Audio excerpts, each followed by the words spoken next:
मैंने आज आम बनैया पूरी और छोले तरकारी। पूरी तो आपण मैंने समस्त बनवा जानते, आम भी प्रस्तुत करिया छोले तटे। आज बिना पियाज रसुण करवा, किसी अदा, किसी बादाम, जीरा और टमाटो और गोटे लंका या आम ग्राइंड।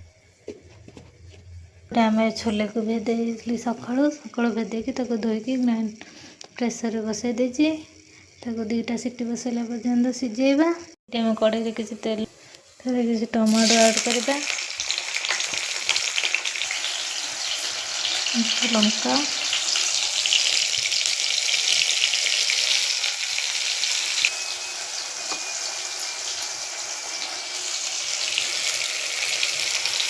ये आम पेस्ट रेडी हो आसते से पेस्ट पकईदे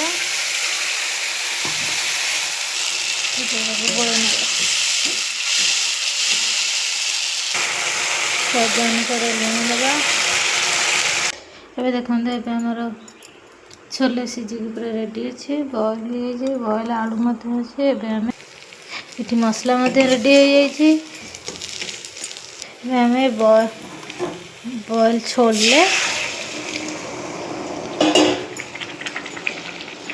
आलू को ऐड करदे।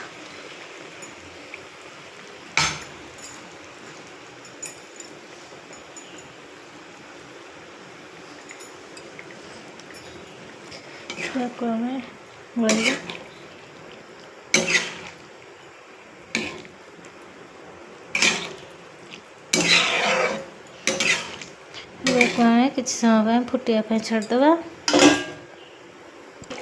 एवं आम तरकारी ऑलमोस्ट हो सारी फुटिया लगुच। गार्निशिंग किसी धनिया पत्र दबा।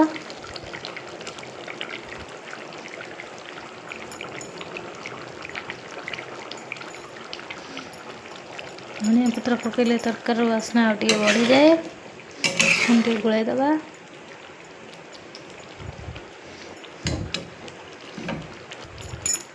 देखो पूरी छोले तरकारी रेडी। एमती थे बन खातु, देखिए केते सुंदर लगुच।